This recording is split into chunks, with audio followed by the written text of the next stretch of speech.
Access your free language gifts right now, before they expire. Here's what you're getting this month. First, the Connecting Thoughts Conversation Cheat Sheet. Do you know how to connect ideas in your target language? With this cheat sheet, you'll learn the sentence structure X, but Y, plus must-know adverbs for connecting ideas. So download it for free right now.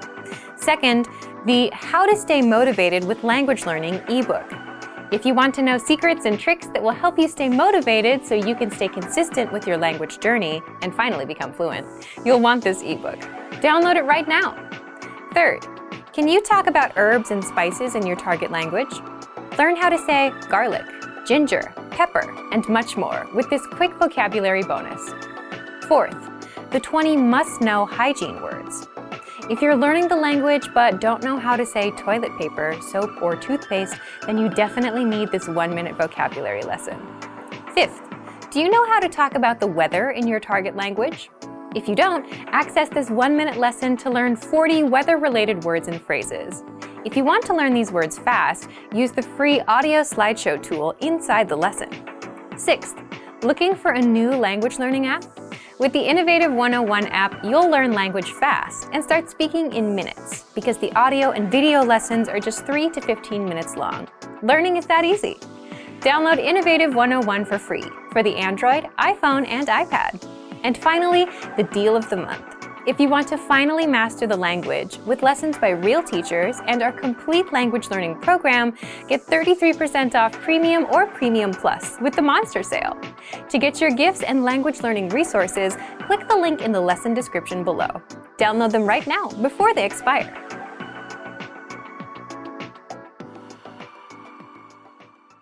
Hey there, my friends of SpanishPod101.com. We are really happy to be with you once again. And today we bring you this magnificent topic, which is 7 things you mustn't do in Mexico. Exactly, so you shouldn't do this in Mexico, so hopefully guys you will enjoy this video. Yeah!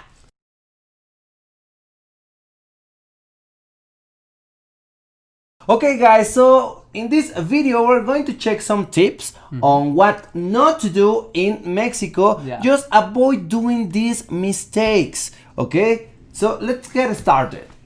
So the first thing that you shouldn't do in Mexico... I will go for some water. Yeah, sure. Yeah, take your time, man. Wait for me. Yeah, the throat. Efraín, ¿pero estás en el baño? Sí, claro, la estoy tomando del grifo porque en Canadá y en Europa es totalmente potable el agua. Okay. Well, guys, you definitely shouldn't do that in Mexico. When you're in Mexico, you shouldn't drink tap water. Why? Because it might give you a disease called typhoidea. So you shouldn't drink that. No, stay clear from that.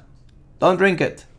It's dangerous for your health because you can get typhoidea, which is a disease, and you might just have a cold and will need a rest for at least 7 days. So stay clear from tap water. You can just drink bottled water, which is actually not that expensive. You can get easily 1 liter of water for only 50 cents of dollar.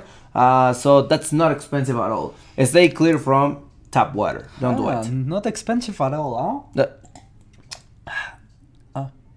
Okay, so the second thing you shouldn't do in Mexico is drinking alcohol on the streets. Yeah, exactly. So, speaking of alcohol, ¿sabes qué, Efraín? Esta cerveza es muy rica. Y aquí en mi casa tengo mucho frío. ¿Por qué no vamos a la calle a tomar el sol y tomamos esta cervecita? Oh, no. Drinking alcohol is technically illegal in Mexico. So, if you get caught, you actually can get a fine. You can get a fine, which is actually kind of expensive. Yeah, exactly. So, yeah, don't ever drink alcohol on the streets. Any kind of alcohol. Yeah, don't do it. Okay, guys, so we're going to check the next thing that you shouldn't do in Mexico. Yeah. Hey, what's that, Efraín? Oh, es una salsa super deliciosa. Okay, I think that's enough, Efraín. A little more, yeah. No, I think they are tasty. It's very spicy. It's very spicy. Take it easy. Take it easy with it. Okay, well, okay. So, well, if you're in Mexico, you need to avoid reaching out for the salsa. You need to take it easy with the salsa because, in Mexican food, it is not uncommon to see spicy food because we like to spice things up. So, especially we have something in Mexico that we call the salsa. You might be familiar with it, but we have a huge variety of salsas. Some of them are spicy, some of them are even more spicy. So, once again, take it easy. You might have a stomach ache if your stomach is not settled for the salsa, or you might even have diarrhea, which will definitely ruin your trip in Mexico. So, don't do it. And stop with the tap water. What are you doing? Give me a sec. Oh my god. It's been already 20 minutes. Come on. Where is he? Hey Efraín, ¿cómo estás? ¿Cómo estoy? Llegaste tarde. Solo 20 minutos. Y vivimos en la misma casa. Sí, lo siento, pero es que había tráfico. El conductor era muy lento, el conductor. Lo siento, esas cosas pasan. Okay. Another thing that you shouldn't do in Mexico is be impatient. Okay? Don't take it personally if people are late for appointments. Mm-hmm. In Mexico, people usually are delayed around 15 minutes to 20. Yeah. It's pretty common, and you will hear a lot of excuses, like traffic, like Weather. the bus. I don't know, a lot of excuses. Don't be impatient. Have fun. Enjoy your time there, because when you get to know more people, you will soon realize that it is more cultural. The lateness is kind of cultural. Exactly. So you should also arrive slightly late for informal appointments, not formal appointments. But not that late. Okay, guys. So the next one is the following. Mire, Efraín, este collar es muy bonito, es hecho 100% de plata, muy caro. Okay. Y también tengo un nuevo celular. Ese celular lo compré ayer, es de última generación. Yo creo que en unos momentos voy a salir a la calle y a tomar algunas fotos, todo bien. Espera un momento. México no es tan peligroso, pero creo que es mala idea estar enseñando tus objetos de valor. Okay, guys, so when you're in Mexico, you need to avoid showing off your valuables. Maybe you have a fancy camera or the late smartphone or very fine pieces of jewelry, but don't show it off in public in Mexico. Why? Because unfortunately sometimes you might find some robbers, and also pickpocketing is also very common in Mexico. So especially don't bring with you your passport nor visa. Just leave it in the hotel room you're staying at or the place you're staying. Yeah. So it's much better. Don't show off your valuables. Great.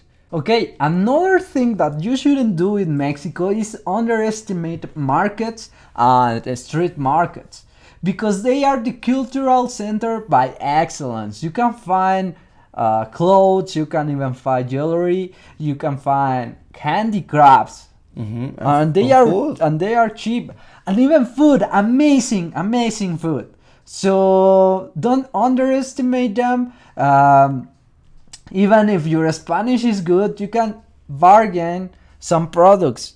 And wow, so don't miss out the markets and the street markets. Exactly. Very good advice. That's a very good advice. Diego, por cierto, deberíamos ir al mercado por unas enchiladas. ¿Enchiladas? Sí. No, enchiladas no. Ok, si no, Vamos por unos chilaquiles. Ay, deliciosos. That's con even su worse, salsa. Efrain. What are you talking about? Chilaquiles are so grassy. They are unhealthy. Overall, Mexican food is so unhealthy. It's horrible, Efrain. What are you talking about? What are you talking about, Diego? Okay, guys, so the last thing that you shouldn't do in Mexico is, of course, do not criticize by any means the Mexican food. Why? Because we Mexicans are very proud of our cultural heritage, okay, of our gastronomy. And actually, UNESCO in 2010 declared the Mexican cuisine as part of its cultural heritage. So we're very proud of it. You might not be a fan of tortillas or of grassy food or spicy food or whatever variation we have here within the country, but by any means do not criticize Mexican food. That's it for today, my beautiful friends from SpanishBall101.com. We hope that you have enjoyed this video. If so, please give us your thumbs up and share it with other learners. Also, if you have any comment or opinion, maybe feedback, please do leave it in the comment sections down below, because we will be reading them and replying to them. So hopefully, guys, stay with us in our upcoming video. Hasta luego. Diego, tenemos que irnos ya. En este momento. ¿A dónde? A la fiesta. Estoy comenzando ahora mismo. No, pero espera, ahora estamos grabando. Primero tenemos que terminar este video. Ok. Y además, ¿vas a ir vestido así? Oh, es que compré estos pantalones en una tienda en internet y... ¿sabías que para ellos la talla chica es así? ¿Qué? ¿Así? Uh-huh. Ok, no lo sabía, pero ahora lo sé. Or should I say, ya lo sé? Okay, guys, so in today's video, we're going to learn the difference between ya and ahora. So, hopefully, guys, if you're interested, please stay with us in this video and enjoy it. Woo!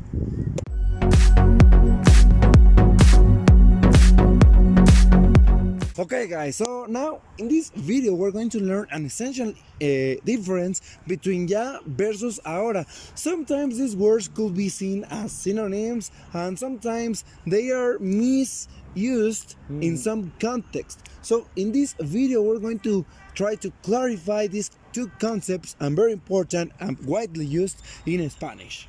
Okay, so when you want to convey the word now, it is better to use the word ahora. But when you want to convey the idea of already, it is better to use ya.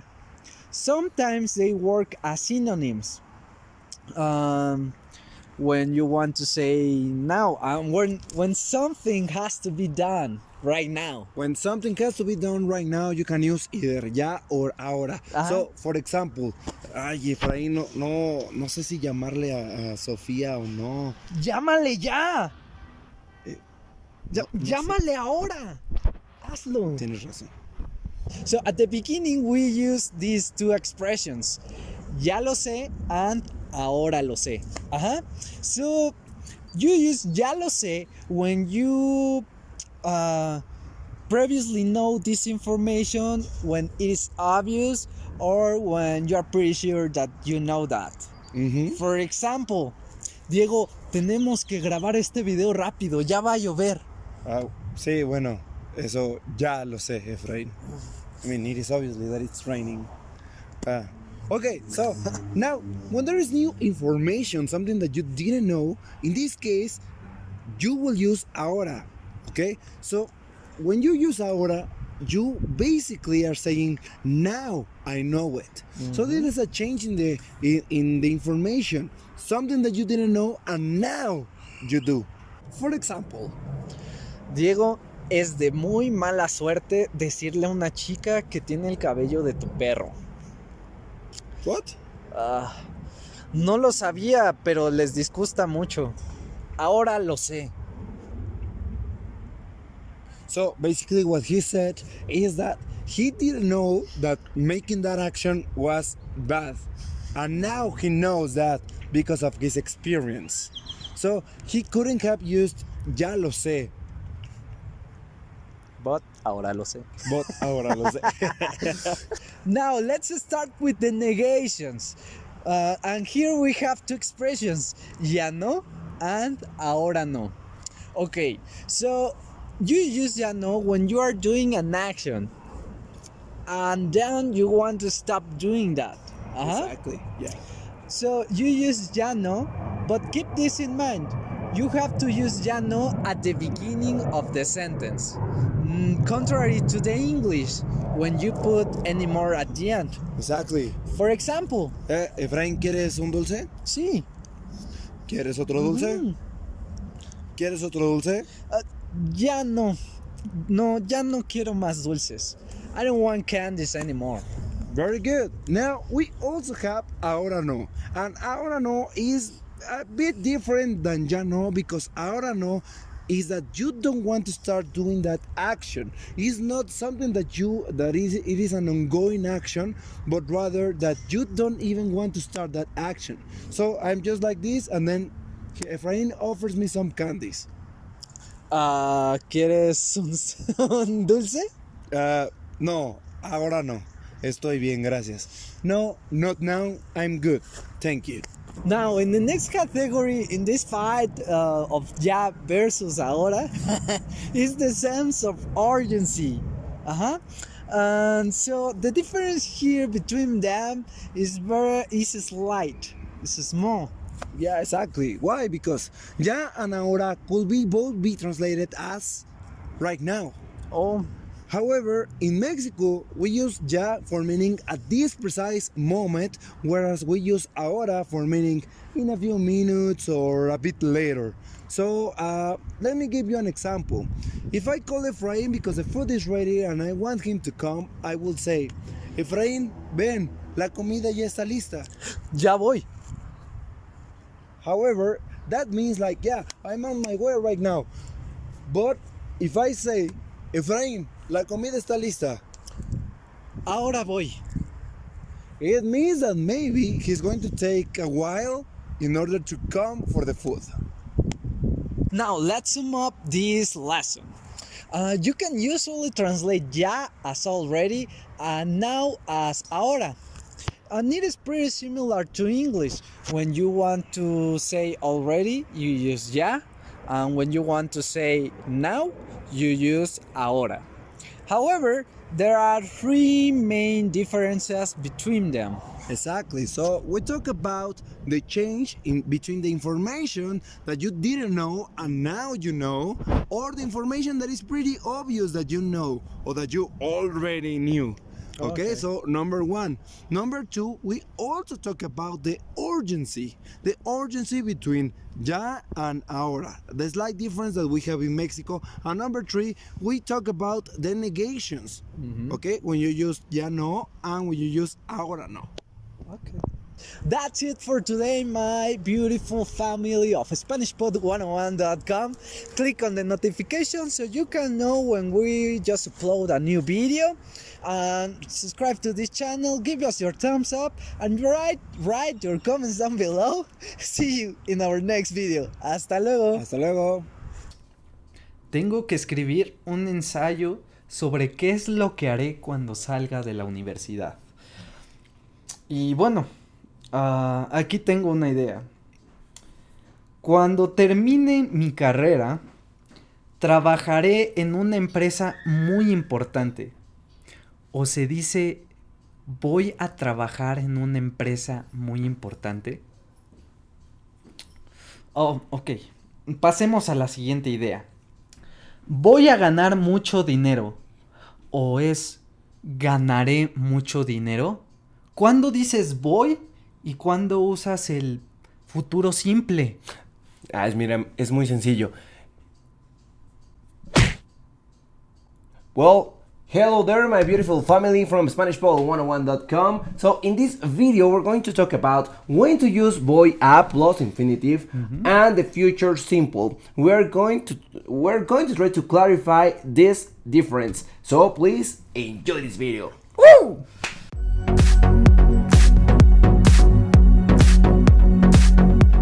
Okay, guys. So There are basically in Spanish two ways for speaking about the future. The first one is with the períphrasis ir a plus an infinitive. So now let's look at the conjugation of this períphrasis to talk about the future. So in the case of ir, you need to conjugate this verb in present for all the subjects. In this case, we have yo voy, and then you need to add the preposition a, and then an infinitive. So you will say, for example, yo voy a comer una pizza. Yo voy a comer una pizza. In this case, in English, it is very similar to going to. I am going to eat a pizza. So, yo voy a comer una pizza. Following with the other subjects, we have tú. In the case of tú, it will be tú vas a. Like, for example, tú vas a ir a una fiesta. You are going to go to a party. Okay? Claro. Tú vas a. Then we have with él. Él va.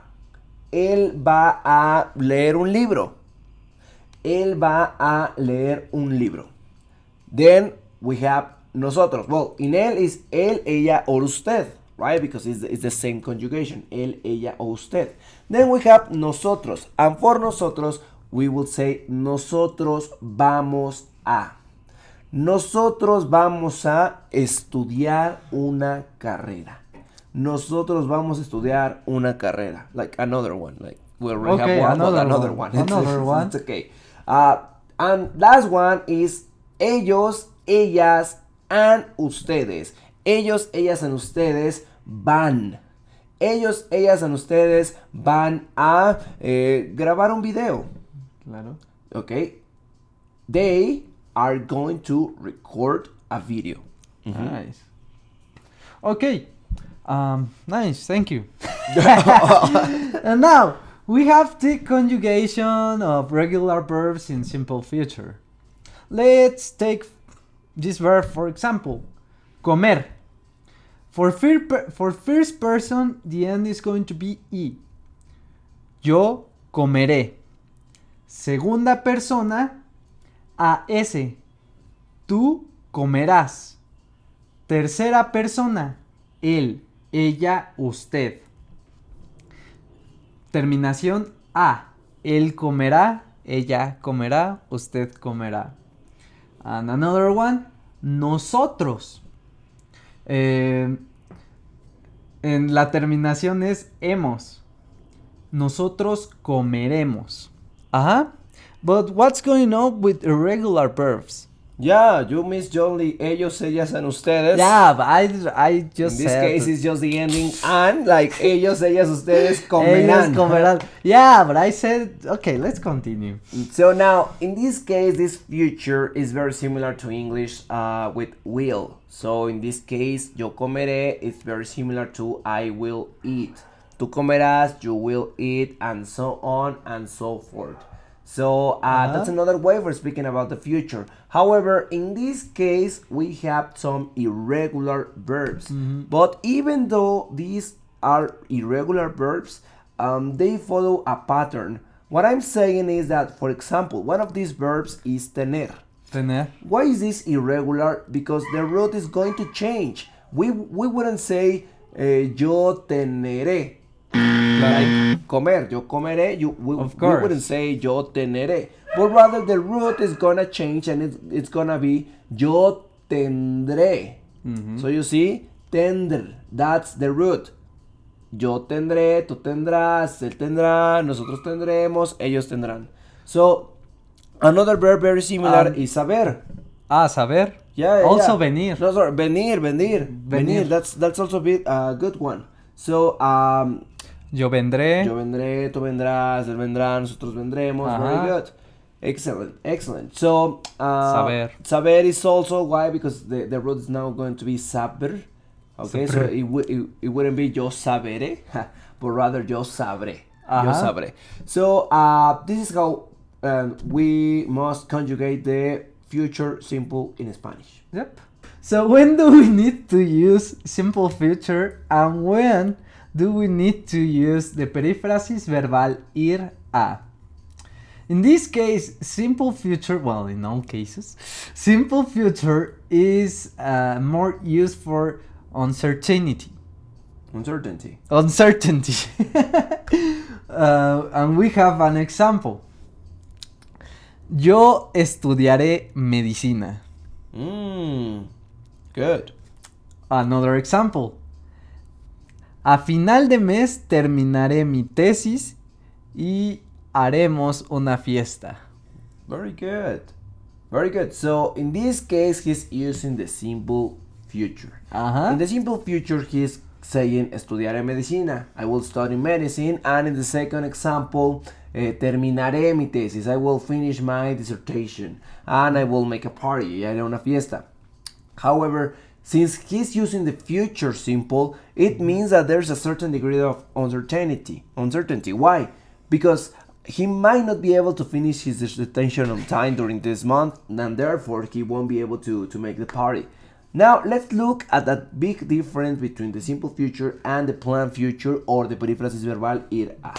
When you're using ir a, you already have the plan to finish it. So, for example, if he says, este mes, a finales de este mes, voy a terminar mi tesis. It means maybe that he has already his date for his for defending his dissertation. And in the first case, terminaré mi tesis, he might not even have a date to defend his dissertation. So that's why there is a difference, although subtle, between the simple future and the perífrasis verbal ir a. Now let's look at another difference. So in the simple future, you also use it when there is an spontaneous decision. Claro. An spontaneous decision. So, for example, estoy muy estresado. Tengo mucha tarea esta semana.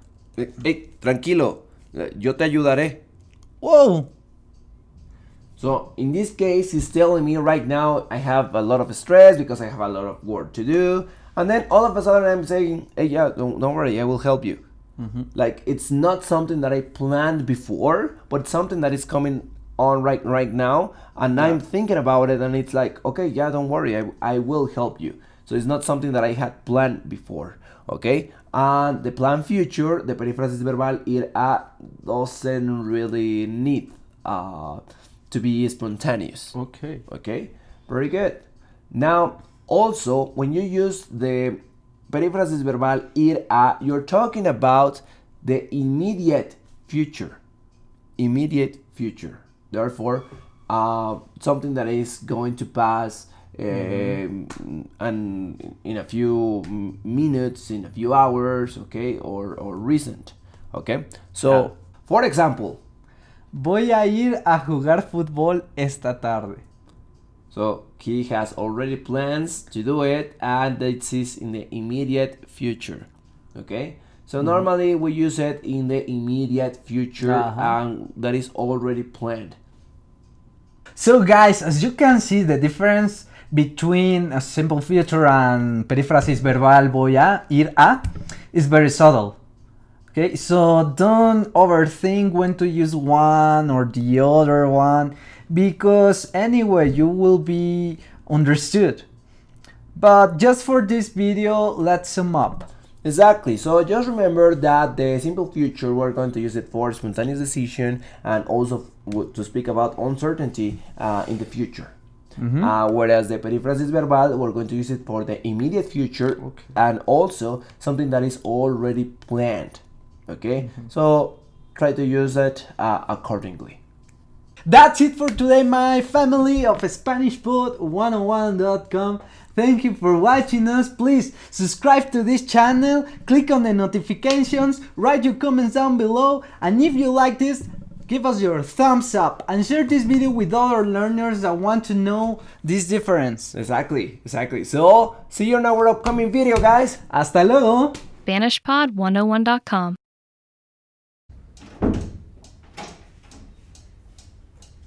Efra, Dime.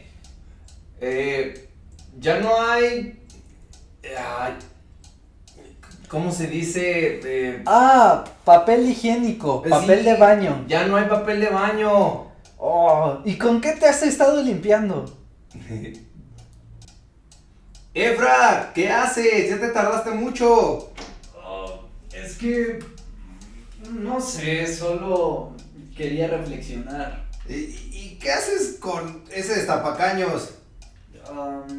Pues se atoró el retrete y yo quería ayudar. Ok. Con permiso. That was a funny skit. That was a funny skit indeed. Okay, guys, so hello there, my friends from SpanishPod101.com. As you might know, my name is Diego. And I'm Efrain. And in today's topic, we're going to talk about vocabulary of the bathroom. So, if you're interested, guys, stay with us and obviously enjoy the video. Woo!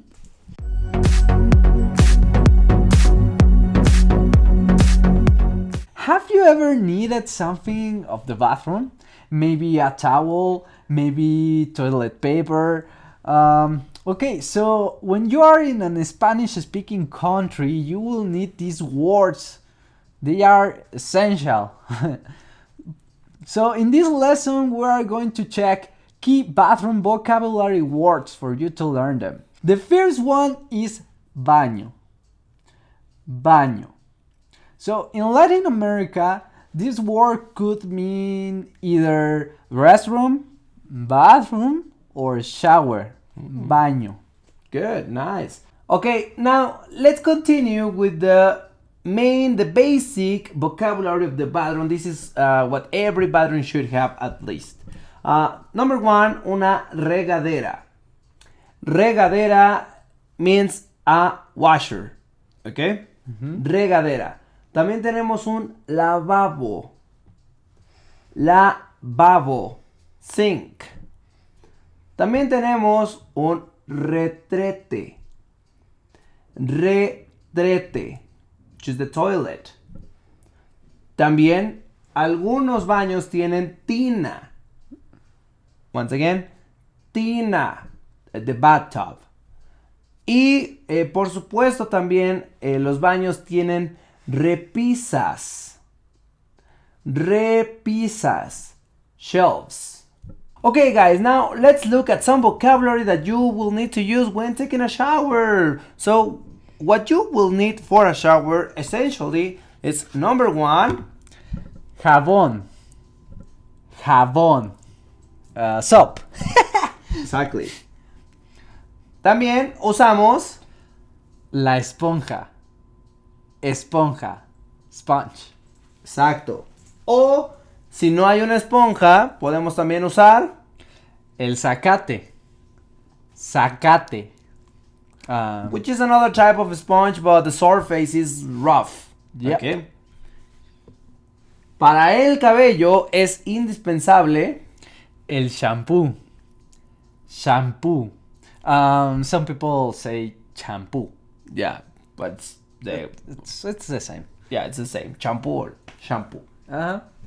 Después del champú o shampoo, necesitamos Acondicionador. Acondicionador. Conditioner. conditioner. Yeah. Hair conditioner. Yep. Y finalmente necesitamos, por supuesto, La toalla. Toalla. Towel. very good.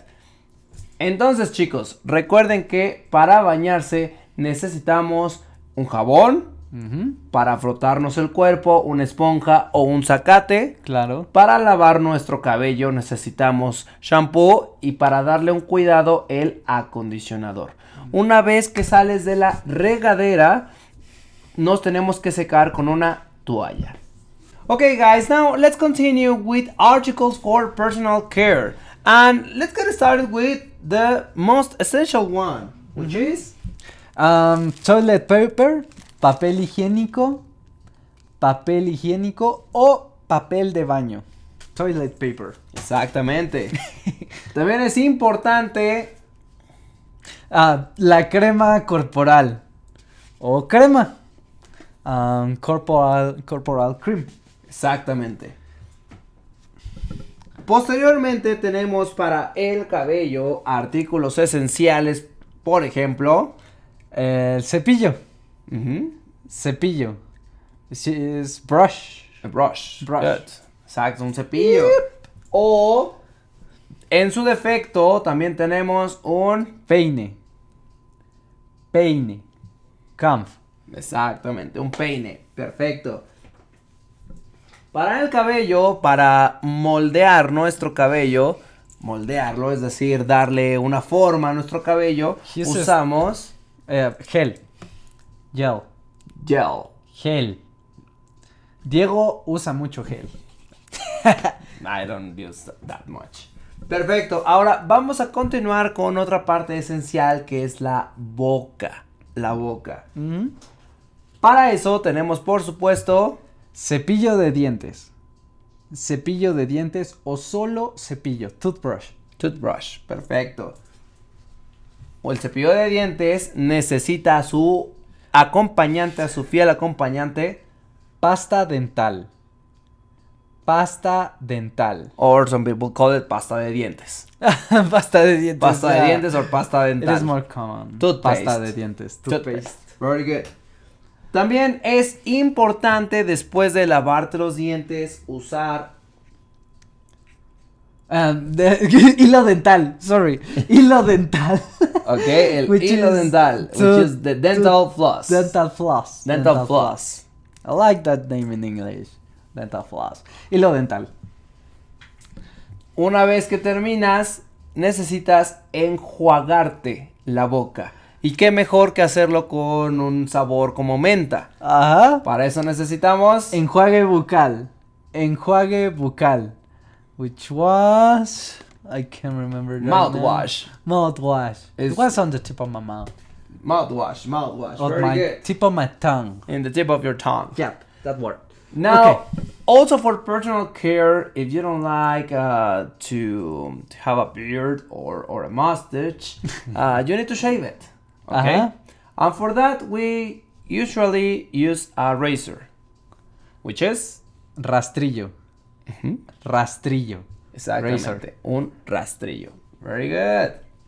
Finally, we have some articles that aren't necessarily in the bathroom. And the first one is secadora para el cabello.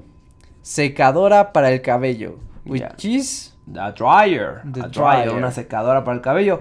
La segunda que tenemos es una plancha para el cabello, para alisar tu cabello, to straighten your hair. Ajá. Una plancha para el cabello, which is a hair iron. Hair iron.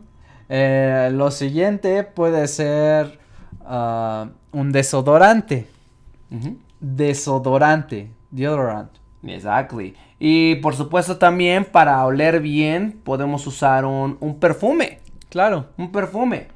So, perfume, which is perfume or cologne. That's it for today, my beautiful friends of SpanishPod101.com. Please write your comments down below. Click on the notifications, subscribe to this channel, and see you in our next video. Hasta luego. Welcome to Can Do Spanish by SpanishPod101.com. Hola a todos. Soy Víctor Trejo. Hi everyone. I'm Víctor Trejo. In this lesson, you'll learn how to talk about your family in Spanish. This is Ben Lee. He's at a coffee shop with his classmate, Sylvia Ramirez. Ben is showing her some pictures. She points to one of them and asks, "Is this your family?" ¿Es tu familia? Listen to the conversation and focus on the response. Ready? ¿Es tu familia? Sí, mi papá, mi mamá, mi hermana y yo. Once more with the English translation. ¿Es tu familia? Is this your family? Sí, mi papá, mi mamá, mi hermana y yo. Yes, my father, my mother, my sister, and me.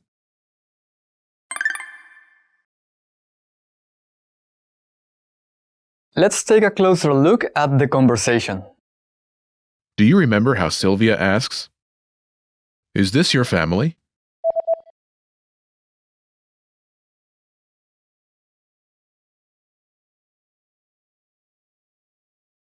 ¿Es tu familia? Let's start with the word Familia. family. Familia. Familia. In Spanish, all nouns have grammatical gender and are either singular or plural. Familia. Is feminine and singular, a fact that can determine the form of other words in the sentence. Before Familia. is Tú. your. Tú. Tú. Together, Tu familia. your family. Tu familia. Moving to the start of the sentence, Es. is. Es. Es. Es. Comes from the verb, Ser. meaning to be. Altogether, it's. ¿Es tu familia? This literally means, is your family? But it translates as, is this your family? Note, this is understood from context. Also, note the rising intonation of the sentence to indicate that it's a question. ¿Es tu familia? Remember this question. You'll hear it again later. Let's take a closer look at the response. Do you remember how Ben says, yes, my father, my mother, my sister, and me?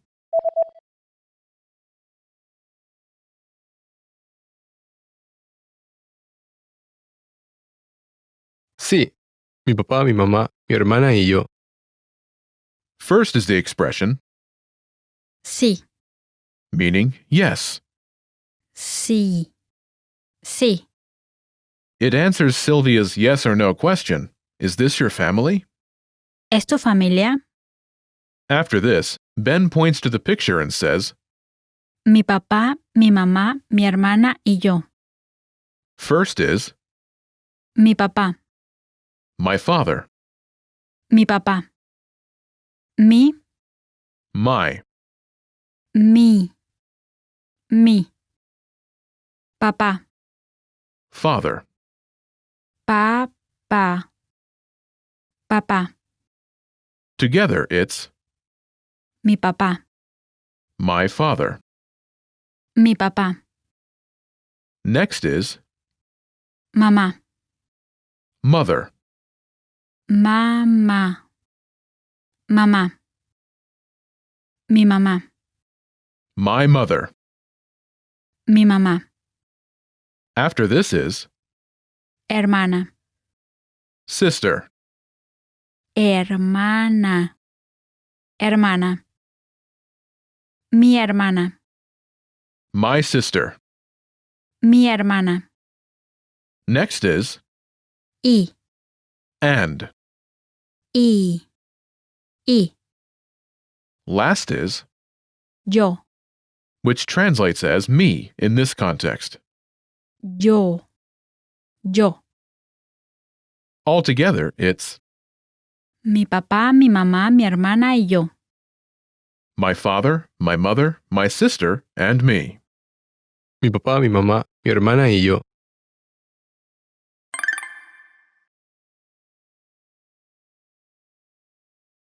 The pattern is, Mi family member. Mi family member. Mi family member. Y yo. my family member, my family member, my family member, and me. To use this pattern, simply replace the family member placeholder with the members of your family. Imagine your family members are your father, your mother, your brother, and you. Hermano. Brother, Hermano. Hermano. say, my father, my mother, my brother, and me.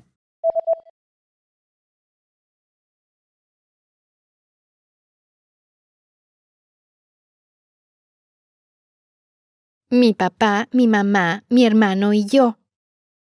My father, my mother, my brother, and me. Mi papá, mi mamá, mi hermano y yo.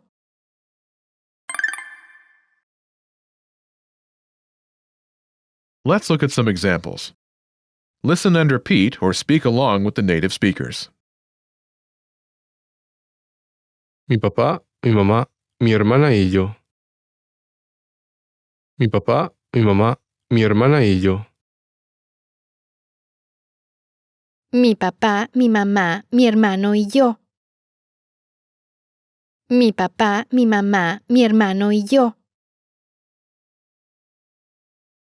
Mi papá, mi mamá, mi hermana y yo. Mi papá, mi mamá, mi hermana y yo. Mi papá, mi mamá, mi hermana, mi hermano y yo. Mi papá, mi mamá, mi hermana, mi hermano y yo. Mis papás y yo. Mis papás y yo. Did you notice how I replaced mi papá, mi mamá with mis papás?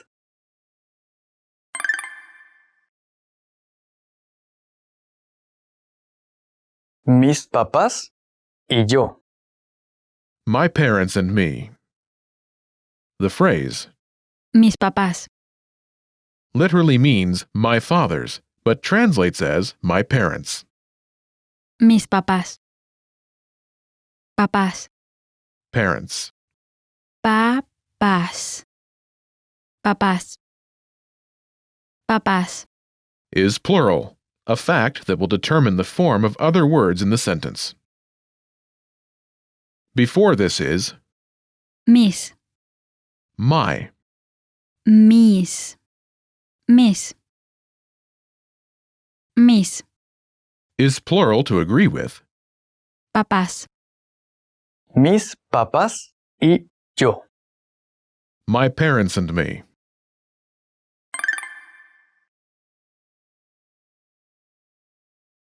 Let's review.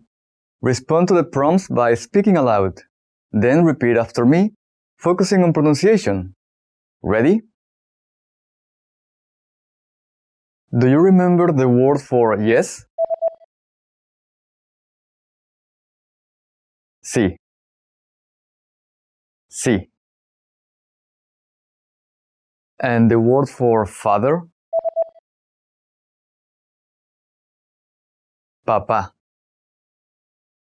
Papá. And the phrase for my father?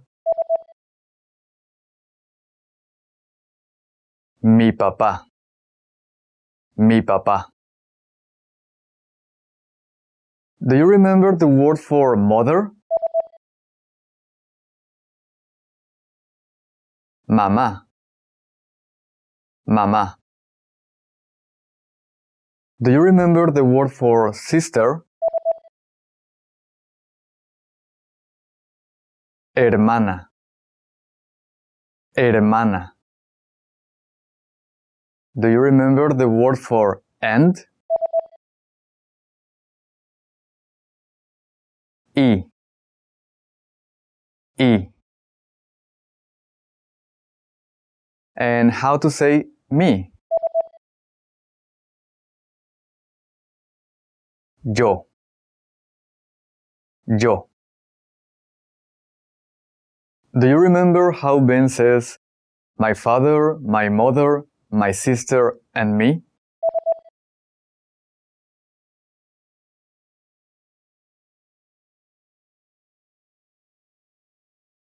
Mi papá, mi mamá, mi hermana y yo.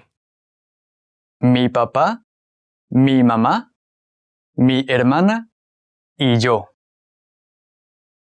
Do you remember the word for family? Familia. Familia. And the informal phrase for your family? Tu familia.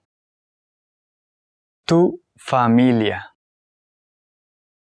Do you remember how Sylvia asked, is this your family?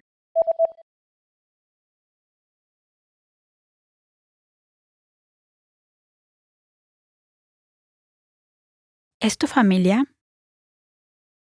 ¿Es tu familia? Do you remember the word for brother? Hermano. Hermano.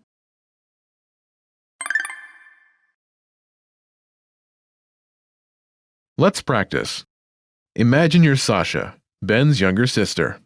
Respond to your friend's question referring to the photo. Don't forget to include the word for yes at the beginning of your response. Ready? ¿Es tu familia?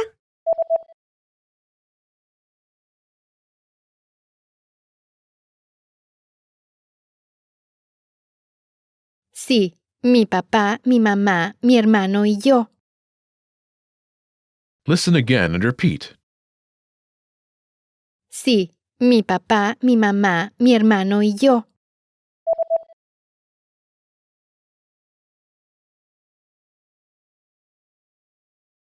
Sí, mi papá, mi mamá, mi hermano y yo.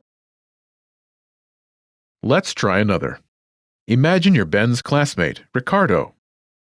You have a father, mother, and sister. Ready? ¿Es tu familia?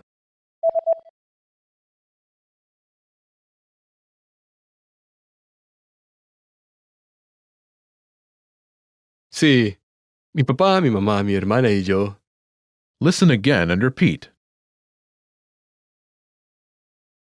Sí, mi papá, mi mamá, mi hermana y yo.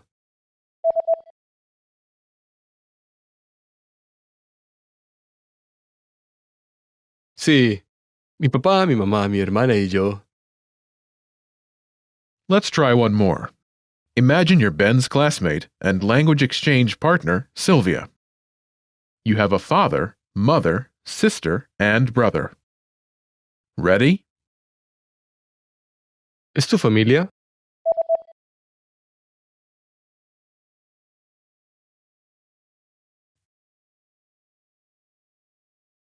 Sí, mi papá, mi mamá, mi hermana, mi hermano y yo. Listen again and repeat. Sí, mi papá, mi mamá, mi hermana, mi hermano y yo.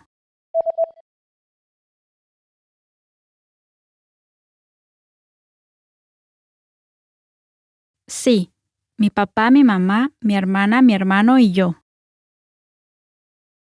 Me gustaría ir a. I'd like to go to. Me gustaría ir a. Me gustaría ir a. ¿Hay algún cajero cerca? Is there an ATM nearby?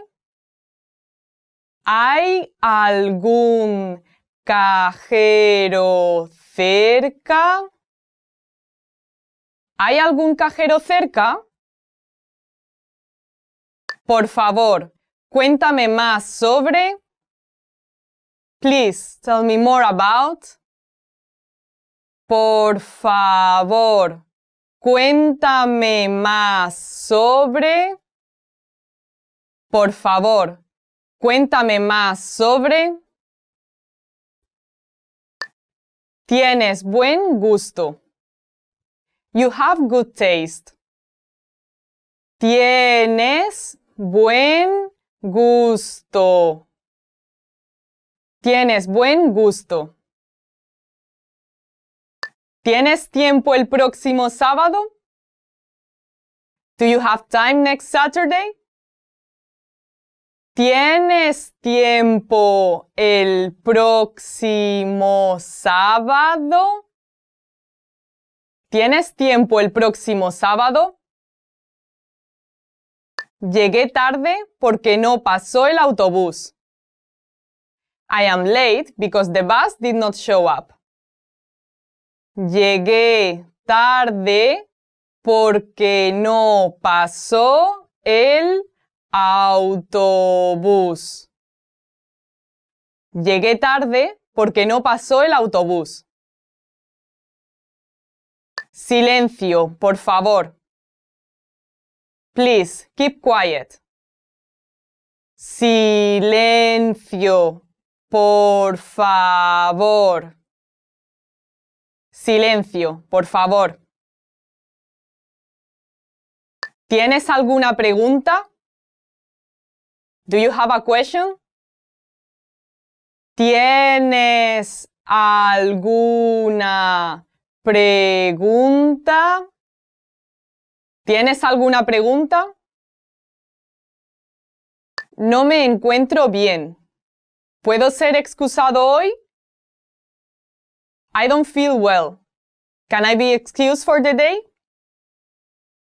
No me encuentro bien. ¿Puedo ser excusado hoy? No me encuentro bien. ¿Puedo ser excusado hoy? ¿Qué recomienda?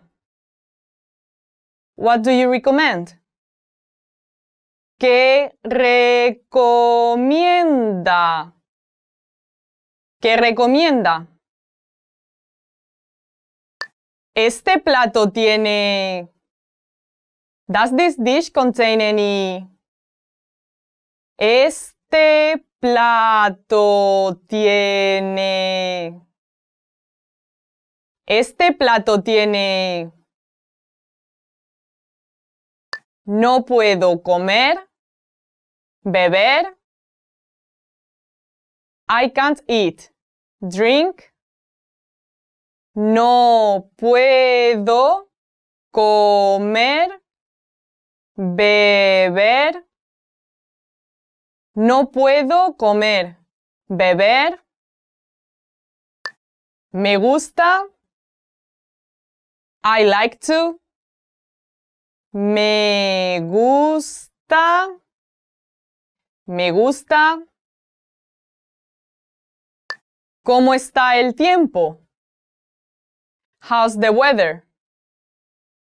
¿Cómo está el tiempo? ¿Cómo está el tiempo? He perdido mi objeto. I lost my item. He perdido mi objeto. He perdido mi objeto. ¿Me puedo sentar aquí? Can I sit here? ¿Me puedo sentar aquí? ¿Me puedo sentar aquí? ¿Tienes un... Do you have a... ¿Tienes un...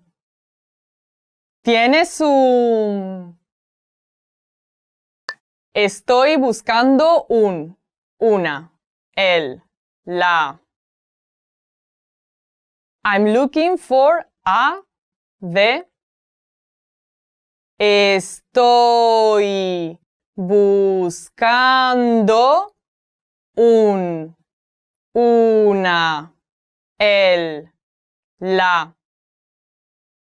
Estoy buscando un, una, el, la.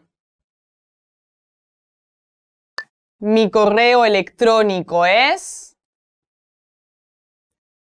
My email address is... Mi correo electrónico es... Mi correo electrónico es...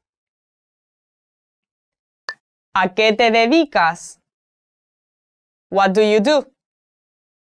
¿A qué te dedicas? ¿A qué te dedicas? Fui al cine. I went to the cinema. Fui al cine. Fui al cine. Adelante. Come in. Adelante. Adelante. Mi canción favorita es. My favorite song is. Mi canción favorita es. Mi canción favorita es. ¿Qué tipo de música te gusta? What kind of music do you like? ¿Qué tipo de música te gusta? ¿Qué tipo de música te gusta? ¡Feliz cumpleaños! Happy birthday! ¡Feliz cumpleaños! ¡Feliz cumpleaños!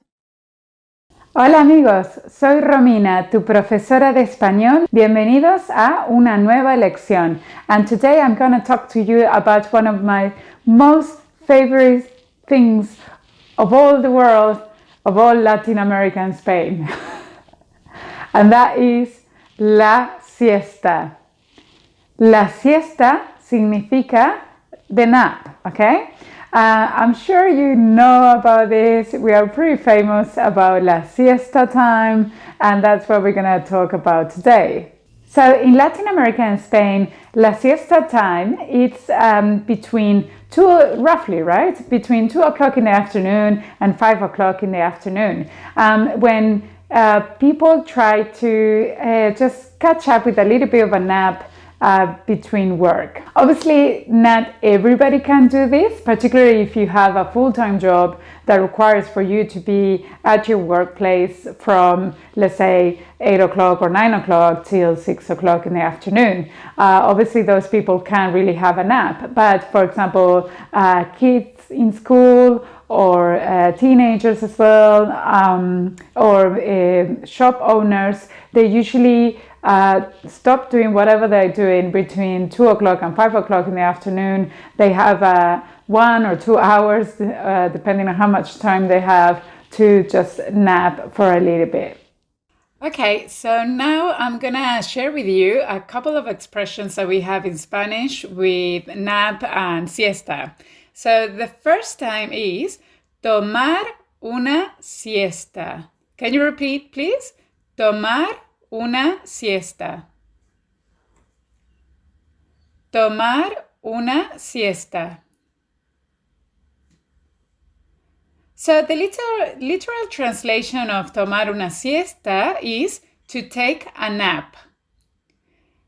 The other expression, the second expression I want to share with you is dormir una siesta.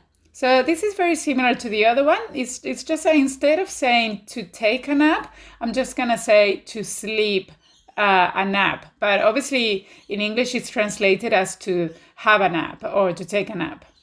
Let's repeat this one. Dormir una siesta.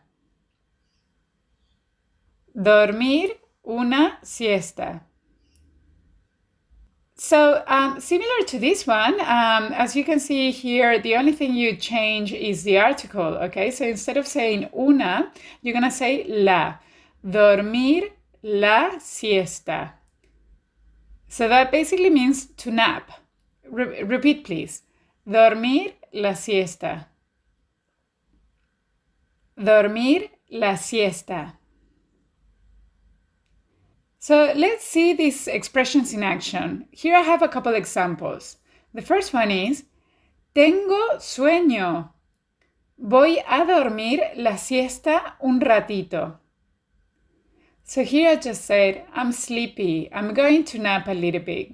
Estoy cansado. Voy a dormir una siesta. I'm tired. I'm going to have a nap. And the third example I have is, necesito descansar. Me voy a tomar una siesta. I need to have a rest. I'm going to take a nap. Let's repeat this one so we can practice the pronunciation.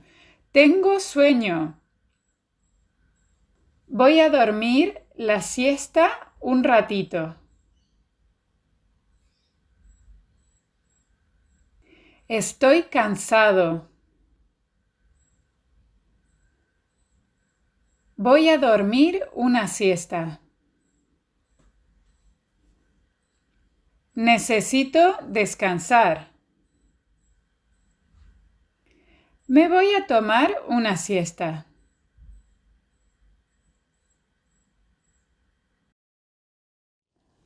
I have to say, I love siesta time. It's something that I really, really miss now that I'm not living in Argentina anymore. I kind of miss it, and sometimes on weekends I try to have siestas if I can, because it really refreshes me, and that is why we have a night culture. It's because we allow ourselves to sleep a little bit in the afternoon to catch up with our sleep, and that way we can remain awake late at night. And that's how we end up having dinner at 9 o'clock or after 9 o'clock. Siesta time is particularly popular in Caribbean countries and in Mexico as well, or pretty much any area that is really, really hot. So can you just imagine what it's like walking around the city at 2 o'clock in the afternoon with 40 degrees out there? It's really, really uncomfortable. So obviously no one goes out during that time. No one does any sort of shopping of any sort. So there's no point for the shop owners to stay open during that time. So that's why it's very practical just for everybody to stay home, indoors, having a nap instead. So obviously this only applies for small business. As I said before, if you work in an office, you're expected to be there fully awake, not having a nap at your desk. And also if you work in a supermarket or in a big mall, they have air conditioning. So basically it's okay for them to be open all day, every day of the year. But for small shops, the cost can't justify being open, so they just close. And what people do is to compensate that sleeping hour, 2 hours of sleep, with staying back up late. For example, in my personal case, what I used to do is I used to wake up really early in the morning at 6 o'clock just to go to school, uni, or work, and then I used to come back home, sleep for an hour or two, and then I would be awake up until 11 or 12 o'clock in the night. So that's how I used to make up my 8 hours of beauty sleep. So there you have it, amigos. That's everything that you need to know about la siesta time. I really hope that you enjoyed this lesson, and I really hope that during summer or during your holidays, if you have a time to try to experience the whole siesta thing, I highly recommend it to you. It's a lot of fun, particularly if you're in a country where there is a lot of nightlife and the city is open up until 8 o'clock in the evening or so. Shh, estoy durmiendo la siesta. Nos vemos la próxima clase. I'll see you next class. Adiós. Hola, soy Romina. Y yo soy Brenda. Somos tus profesoras de español. Today, we're going to have a look at some vocabulary for getting sick in Spanish and the parts of the body that hurt. So first, we'll learn the parts of the body, and then we'll have a look at how to say the certain parts of your body hurt. How this class is going to work: first, Romina is going to teach you the different parts of the body. Then I'm going to show you a verb and a structure that we can use to talk about what parts of your body hurt or ache. Yeah? So if you are talking to a doctor, or if you want to talk to a nurse or someone, a medical professional, and you want to say what is wrong with you, what part of your body hurts, then I'm going to show you what structure we can use to that is very simple and effective so that you can communicate effectively in Spanish. So, but first, we need to know and learn the different parts of the body. I'm going to teach you vocabulary for body parts. So let's get to it. I want you to complete the phrases with the specific article. El artículo específico en español. El, la, los, las. Por favor, remember to pause this video before I give you the keys to the exercise.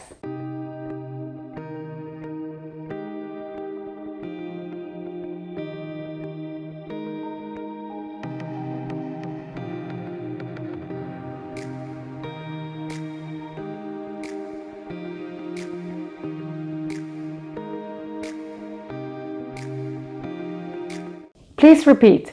La cabeza. La cabeza. El cuello. El cuello.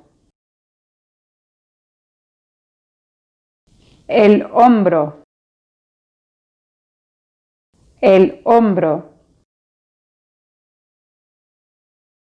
El pecho. El pecho. El estómago. El estómago. La espalda. La espalda. Los brazos. Los brazos. Las manos. Las manos. Las piernas. Las piernas. Los pies. Los pies. So now you have this vocabulary for the face. And now on this photo of this lovely lady, I want you to tell me, ¿cómo se dice?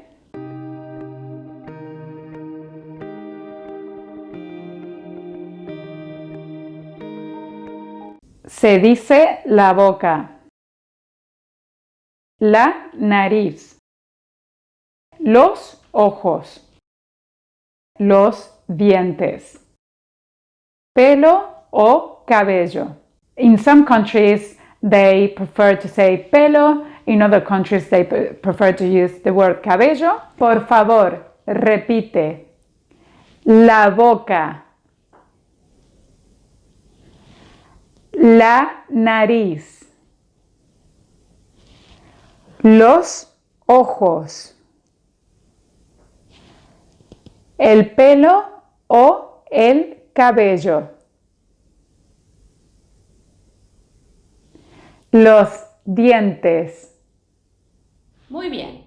Entonces, ¿cómo podemos comunicarnos con el doctor o una enfermera o un médico profesional cuando tienes un dolor? So how can you communicate with a doctor or a nurse or a medical professional when you are hurting or when you are sore or when you have some sort of ache and you want to say that some part of your body hurts, right? If you want to communicate, then I'm going to show you now one structure that you can use. So the structure that we're going to use for this is with the verbo tener. Tener significa to have. Yes, so tener dolor de. Tener dolor de. Tener significa to have, dolor significa pain, y de significa of. So it would be something like saying to have a pain of. It doesn't make any sense in English, I know, but that's how it would work in Spanish. In English, the translation would be more, I have a sore something, yes, or I feel pain in. Yes, so vamos a ver algunos ejemplos. Let's have a look at some examples. Tengo dolor de cabeza is I have a headache or I have a sore head or my head hurts. Yes, those would be the translations for this particular structure. Yes, so don't worry too much about it. This is perfectly fine in Spanish. It's perfect Spanish. Tengo dolor de cabeza. See, I have a sore head or my head hurts. Tengo dolor de garganta. Tengo dolor de garganta. ¿Sí? I have a sore throat. Tengo dolor de muelas o dientes.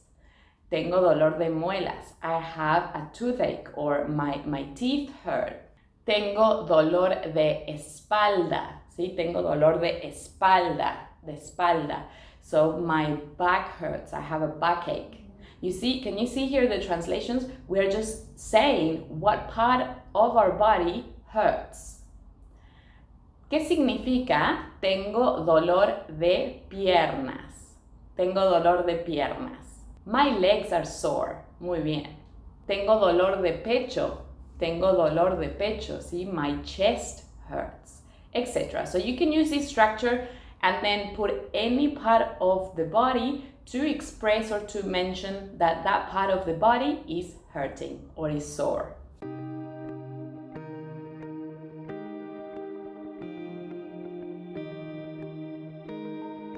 We hope that you found this lesson helpful if you are getting sick on your holidays or when you're visiting or living in Latin America and Spain, and you can speak to a medical professional, a doctor, a nurse, and explain what part of your body hurts. Adiós. Adiós. Hola amigos, soy Romina, tu profesora de español. Today we're going to talk about enfermedades. Enfermedades. Enfermedades. It's a really sad topic, but it's absolutely necessary for us to learn this just in case, touch wood, that you find yourself in a situation in Latin America or Spain that you need to visit a doctor or to go to the hospital. We want to be able to express what are we feeling, what's wrong with us, okay? Vocabulario. Estoy enfermo. No estoy bien. No me siento bien. Me siento mal. A very useful verb that we can use to express enfermedades, okay, is the verb tener, to have, right? So we can say, tengo gripe. Please repeat. Tengo gripe. Tengo gripe.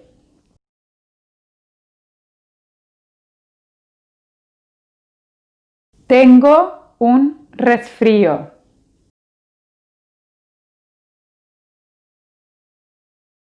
Tengo un resfrío.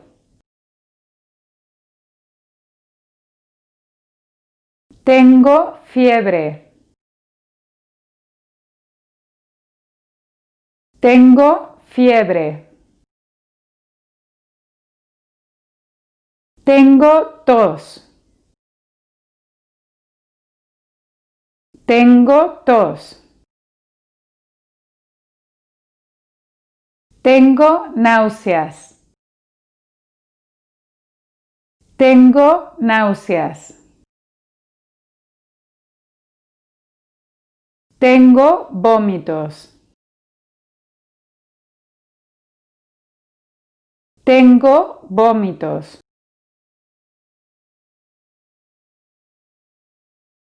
Tengo diarrea. Charming.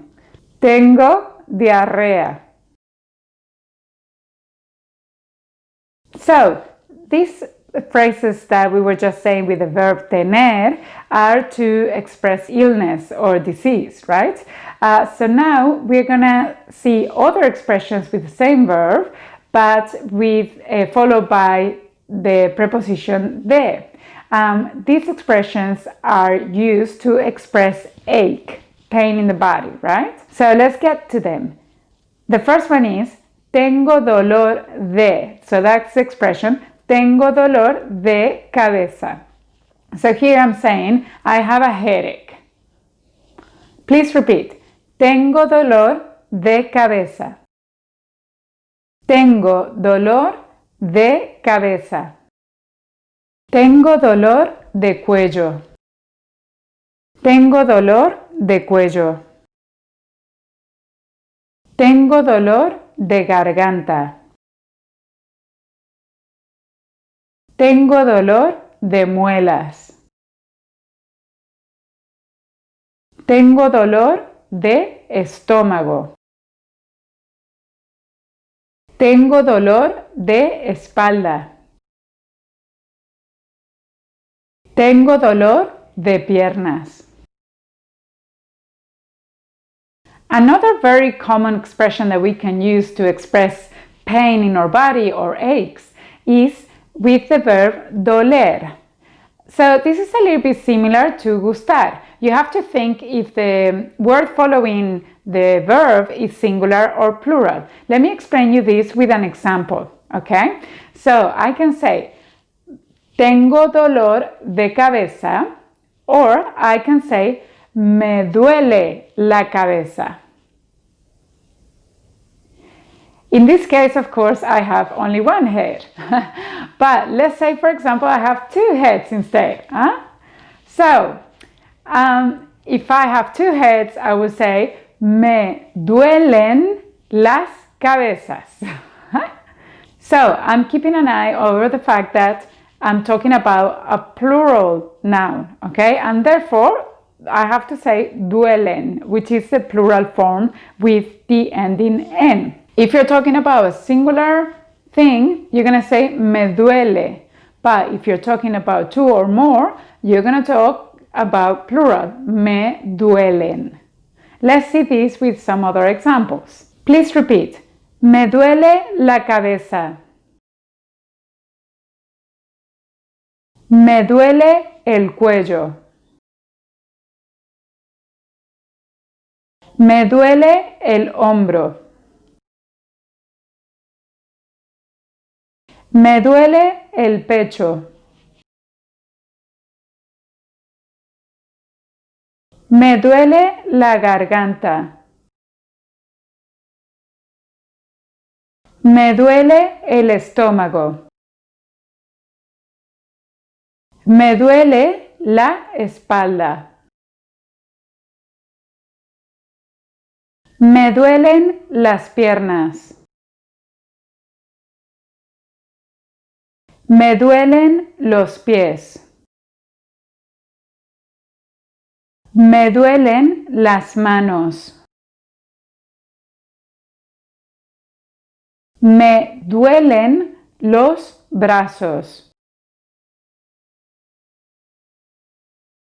Me duelen los hombros. Me duelen los ojos. Me duelen los oídos.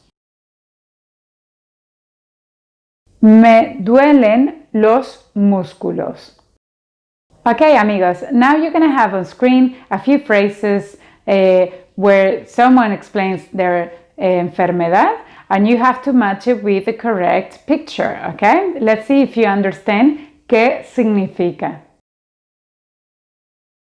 Por favor, please remember to pause this video right now before the keys of exercises are displayed on screen.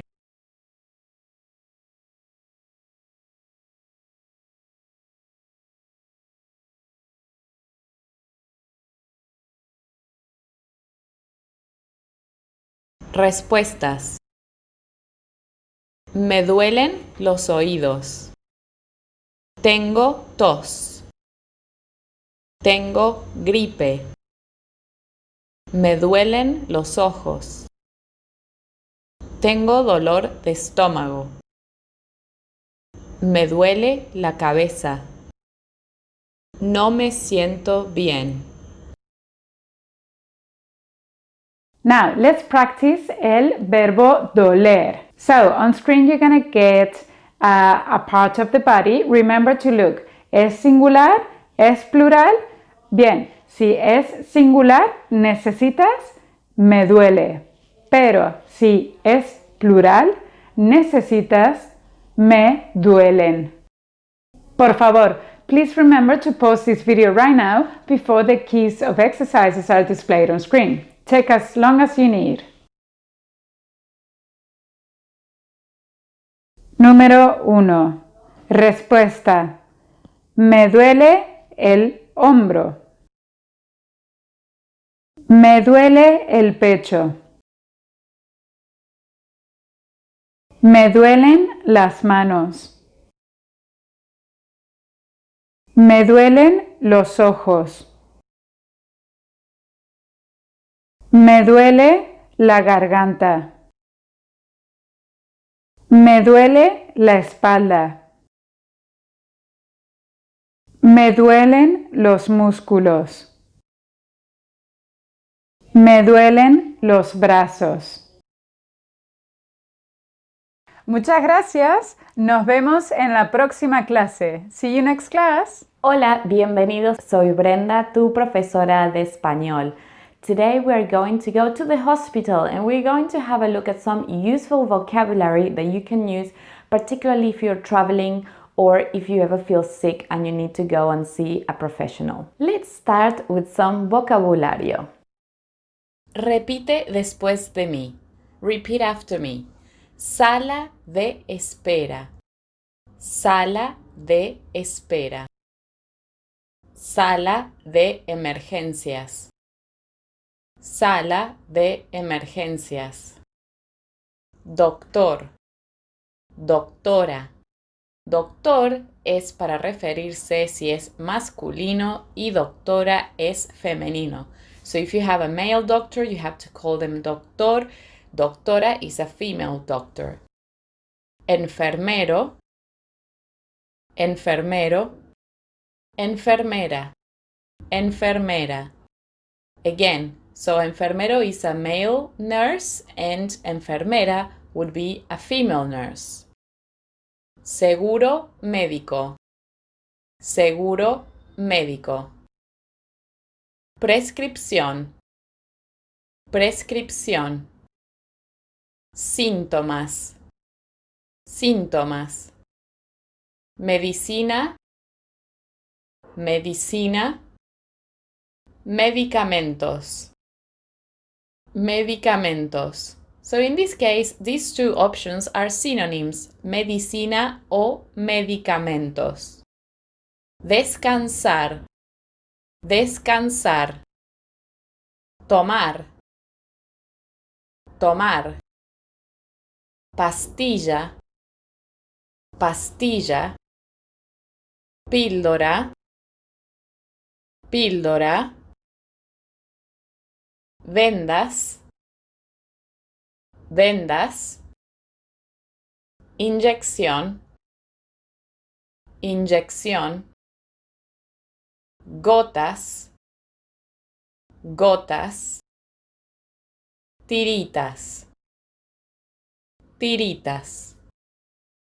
Vamos a practicar el vocabulario que aprendimos y un poco de vocabulario extra. Now we're going to practice a little bit of vocabulary, something that we have already learned and know in general in Spanish, and some other new vocabulary that we have just discussed and learned today. So what you have to do now is connect these words with the meaning. So I'll give you a few seconds or a few minutes. Just pause the video now and see if you know what all these words mean. And then when you're ready, resume the video so that we get to check the answers.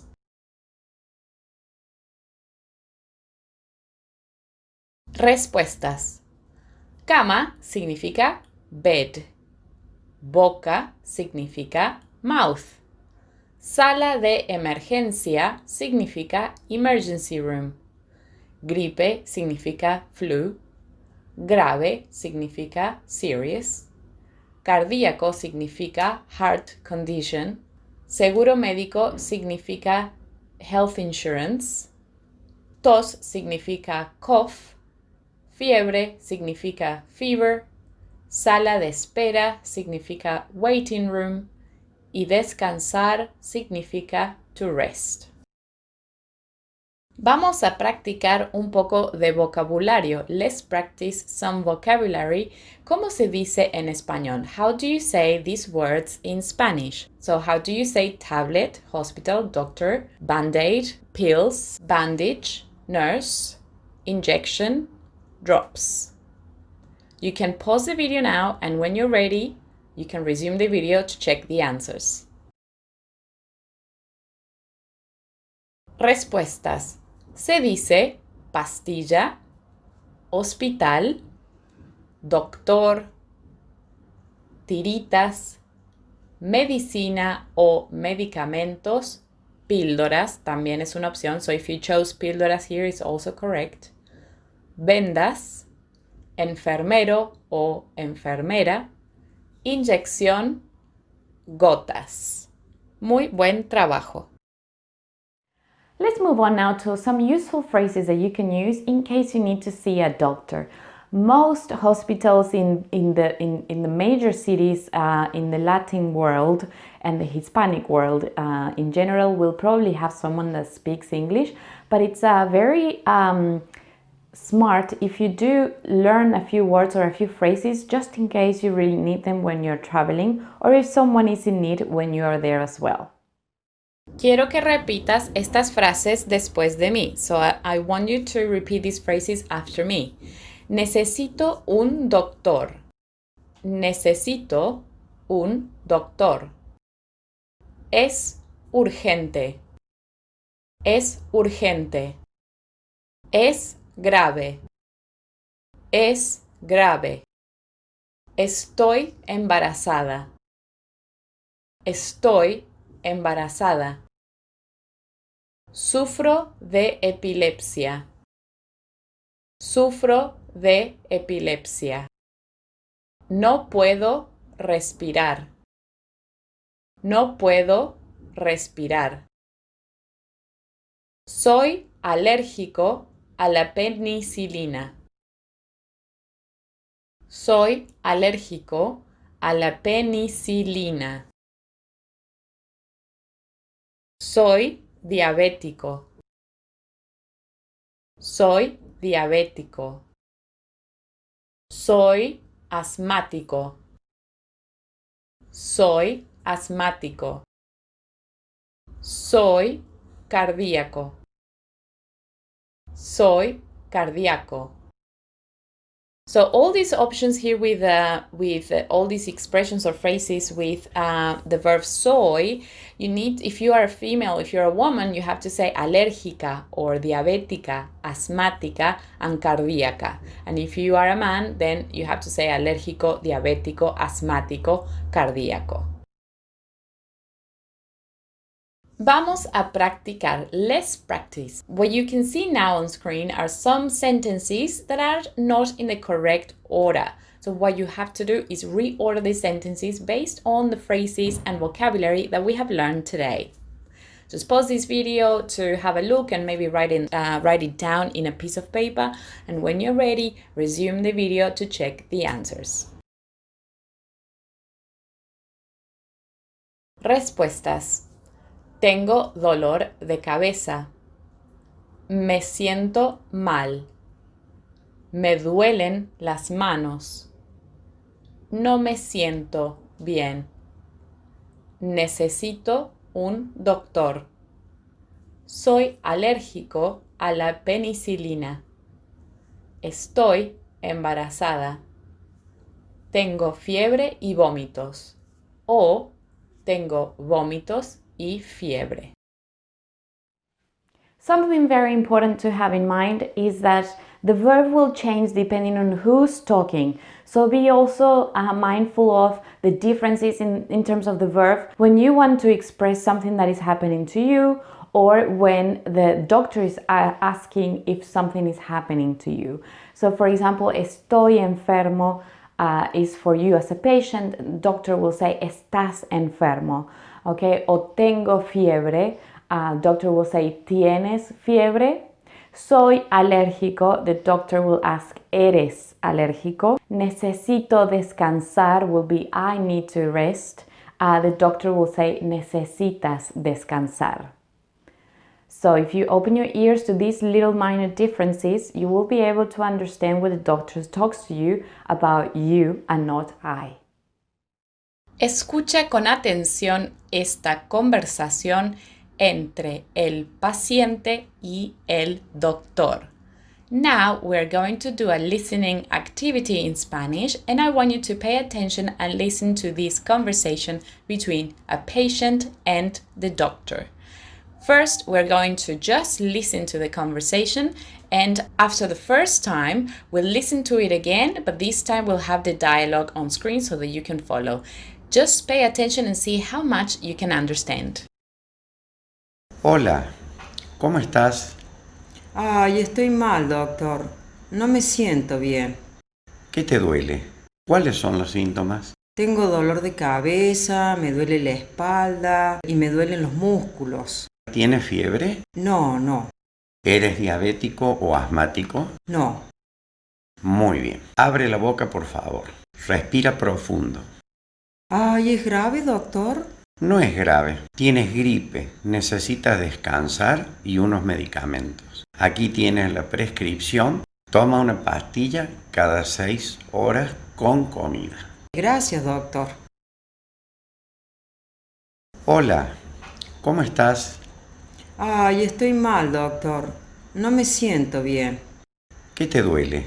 ¿Cuáles son los síntomas? Tengo dolor de cabeza, me duele la espalda y me duelen los músculos. ¿Tienes fiebre? No. ¿Eres diabético o asmático? No. Muy bien. Abre la boca, por favor. Respira profundo. Ay, ¿es grave, doctor? No es grave. Tienes gripe. Necesitas descansar y unos medicamentos. Aquí tienes la prescripción. Toma una pastilla cada 6 horas con comida. Gracias, doctor. Muy bien, that's all for today. Muchas gracias y nos vemos en la próxima clase. Adiós, hasta luego. Hey everyone, welcome to the Monthly Review, the monthly show on language learning, where you discover new learning strategies, motivational tips, study tools, and resources. By the way, all the lessons and bonuses you're about to see can be downloaded for free on our website. So click the link in the description right now to sign up for your free lifetime account. Okay, today's topic is 5 ways to make sure you start on the right foot with language learning. Ever wondered if you're on the right path with your language learning? Or if you're studying the right things and taking the right steps? Well, today you'll learn how to start on the right foot with your language learning journey. We'll talk about 1. Why you must know your reason for learning the language. 2. How to set fail-proof goals and rewards. 3. How to match your daily routine to your learning so that you don't struggle with the actual learning. 4. Why you need anchor points for long-term motivation. And 5. How to improve faster with ongoing assessment. How to start off on the right foot with your language learning journey. There are 5 things you, as a language learner, need to address if you want to start off on the right foot. Here they are. 1. Your reason for learning. 2. Your goal and reward. 3. Matching your routine to your medium. 4. Anchor points. And 5. Assessment. If you get these squared away in your first month, you'll be set up to succeed with any language goal you set. And today, we'll walk you through each point. The first one, your reason for learning. Why are you learning the language? So, why is thinking about your why so important? Here's an example. Think back to when you were a kid and you were trying to save money. What was the first thing you wanted to buy, and how much did it cost? You probably still remember what it was and how much it cost. And because you knew the specific price, you were able to save up for it. If not, at the very least, you made more progress than if you just said, I want to save money, with no specific purpose in mind. And that's the thing. If you know precisely why you're doing something, it's easy to tie a goal to it. And there are all kinds of reasons to learn a language. There's travel, family, friends, love, or maybe you're living in a country that speaks it. So knowing your reason clarifies your mission and gives you motivation from the start. Now, some reasons are stronger than others. For example, living in a country that speaks the language is a powerful reason. You need it for survival. If your reason for learning is something simpler, like, I just want to watch TV in that language, it's not exactly something you need to survive. Does it matter whether you have a strong reason or not? Not necessarily. Strong reasons help with motivation initially, but people with strong reasons can and do fail, and people with weak reasons succeed. It's all up to the individual. But the point is, you need to know why you're doing this. And that's enough for you to take the first step. The second point, goals and rewards.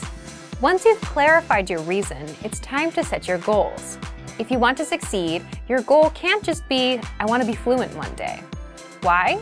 Because this tells you nothing about how you'll achieve it or when you'll reach fluency. It's too vague. Your goal needs to be small, measurable, realistic, and have a deadline, so you can clearly see the steps you need to take to reach your goal. Instead of saying, I want to be fluent one day, which you can't measure and can't precisely determine, aim for example, 30 words or 1 minute of conversation. You can measure these goals. If you have a deadline like by next month, you know your time frame. And unlike a goal like I want to be fluent, a goal like I want to be able to talk for 1 minute is much more realistic. Now, what about rewards? Now that you've set a goal, you need to tie rewards to your goal. Why rewards? Shouldn't you work hard first and worry about rewards later? Because rewards are powerful motivators, you should be working hard. But hard work often is not fun, and you need something to push you through. When you come home after a long day of work on a rainy day, soaking wet, the last thing you want to do is open a book and start studying. It's so much easier to turn on Netflix or something. But having that reward reminds you, if I achieve this, then I get that. So defining what's in it for me, what do I get, boosts your motivation. You have something to look forward to and get you through times when you don't feel like doing work. The third point is match your routine to the study medium. Once you have your goals and rewards, you need to fit your language learning into your current life and daily routine. How? Sit down and write out your daily schedule for every day of the week. For example, wake up at 7 a.m., breakfast at 8 a.m., get on the bus at 9 a.m., work from 9:30 a.m., lunch at 1 p.m., and so on. Do this for every day of the week. That way, you can see where you can fit in learning. For example, if you ride the bus in the morning, you can use that time to listen to our audio lessons. Why do this? Well, language learning is a brand new routine. If you don't work from your existing daily routines, it may not work out. For example, if you decide to wake up an hour earlier to study, now you're adding 2 new routines, waking up earlier and learning a language at once. 1 is hard enough, but 2 makes it even harder. You may not wake up on time. You may not get out of bed. You may fall right back to sleep. The point here is you should piggyback off of your existing routines and use a learning medium that matches your routine. So instead of waking up earlier, keep your daily routine, but look for another way to introduce language learning. Write out your daily routine, see where you spend your time, and then match your routine to learning. If you take walks and listen to music, swap out music for language lessons and listen along. If you take the bus or train, check out our audio and video lessons. If you usually read in the evenings and can focus, try using a textbook. In all of these examples, you're taking an existing routine and adding language learning inside. The fourth point is set anchor points. Anchor points are the connections you make to a language that boost your motivation and keep you attached or anchored to your goal so you don't slip away. So what's an example of an anchor point? For example, if you have friends or relatives that speak the language, and if you're around them and you're exposed to the language, you're more likely to learn. Same thing with watching TV shows in the target language. You're exposed to it more, so your interest in learning naturally goes up. Also, investing in a textbook or learning program, signing up for classes, or for a proficiency test. All of these are anchor points that connect you back to the language. Why do you need anchor points? Oftentimes, your initial reason for learning the language isn't as motivating as it used to be. Maybe you were motivated in month 1, but not in month 5. That's why people with strong reasons might fail. So an anchor point gives you another reason to keep going and boost your motivation. And also, oftentimes, the reason we start isn't the same as the reason we continue. Anchor points are not something you need to worry about in your first month of learning, but adding them in the second month and afterward will help you keep going. Can you think of any anchor points you can add? Leave a comment. Finally, the fifth point is you need assessment. Now that you have goals, rewards, a routine, and anchor points, it's not enough to learn a language alone in a vacuum. You need feedback and course correction from a native speaker. With our learning program, you can learn with your very own teacher. You can also leave comments on lessons and get answers from the others. Or you can find a tutor of your own, someone that will assess your progress and correct you as needed. So, Let's recap.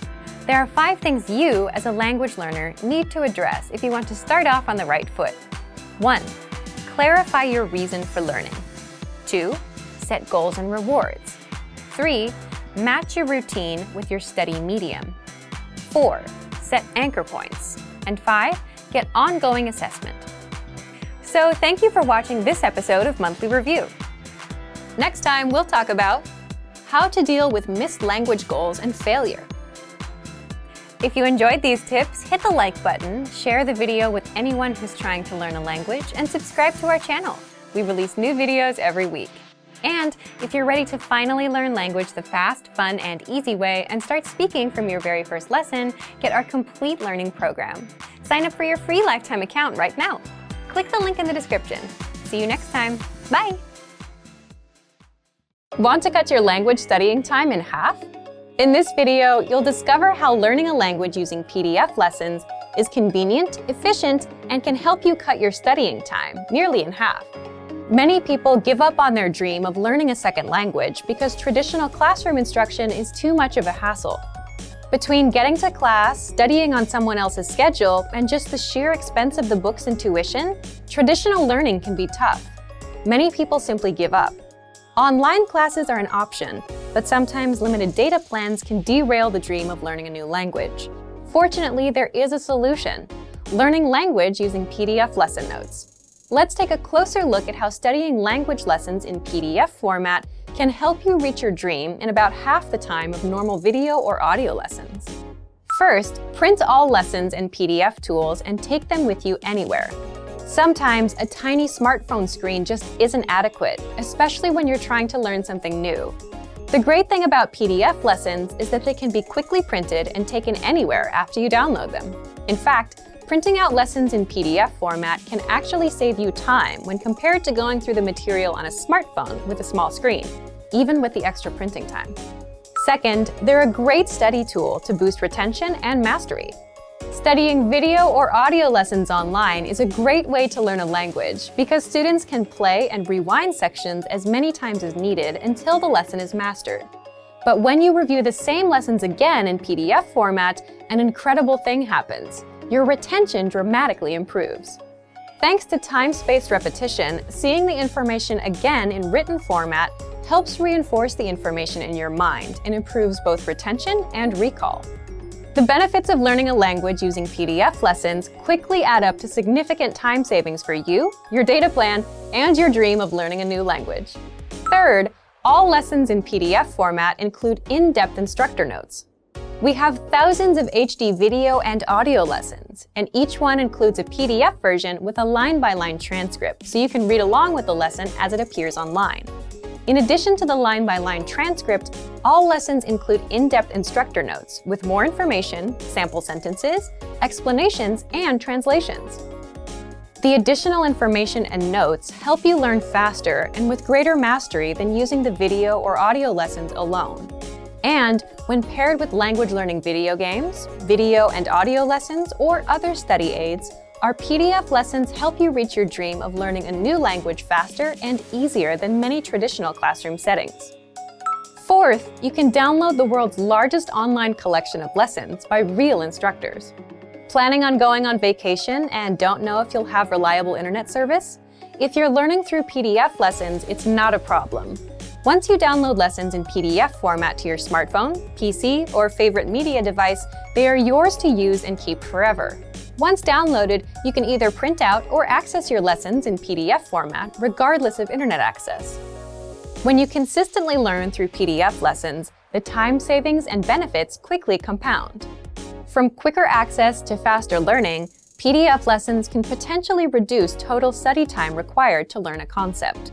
Our PDF lessons include instructor notes and supplemental resources that help you learn faster and with less effort. So, if you're ready to finally learn a new language the fast, fun, and easy way, sign up for your free lifetime account by clicking on the link in the description. Signing up takes less than 30 seconds, and you'll start speaking from your very first lesson.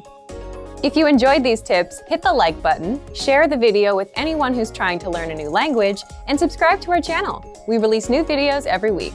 I'll see you next time. Bye! Are you afraid of making mistakes in your target language? Afraid you'll never ever be able to have a conversation or give a presentation? Or maybe you're afraid of something else. In this video, we'll cover 4 fears related to language learning and how to overcome them. The first one is, I'm afraid I'm not good enough to speak. I freeze.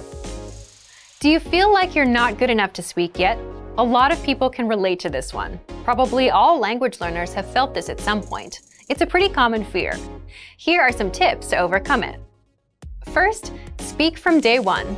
The best way to get good at speaking is to practice speaking. If you're holding yourself back because you think you're not good enough, you're making a mistake. That's exactly why you're not improving. You need to open your mouth and start talking. Second, if you're not sure what to say to start speaking, consider practicing with existing dialogues. In our lessons, you get scripts for introducing yourself, making small talk, ordering food, expressing opinions, and much more. If you're looking for some things to use for speaking practice, the lessons will give you the exact lines and conversations. Our third tip, learn with your own teacher with our Premium Plus plan. With Premium Plus, you get an actual native speaker teacher to tell you what to say and how to say it. You can actually learn to speak with the help of a real native teacher. Fear number 2 is, I'm afraid I'll never be fluent. This is a common fear for beginner learners. Once you start improving and seeing progress, this goes away. When you're just starting out with a new language, fluency can feel like an impossible goal.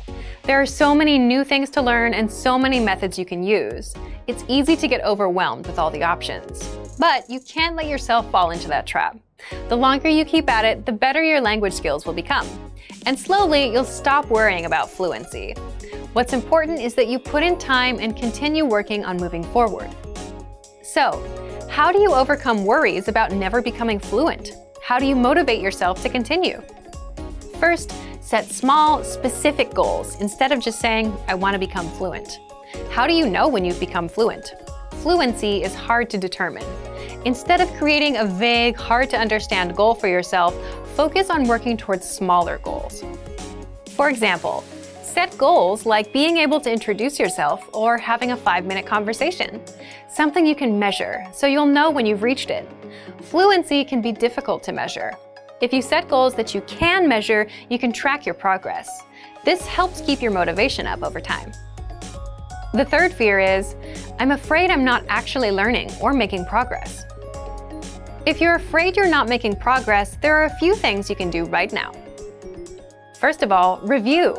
A lot of people hear a new phrase once and think they'll remember it, but that usually doesn't happen. So when they forget what they've learned, they get worried that they're not learning, or that the lessons don't work. But the truth is, you have to review again and again to truly master something.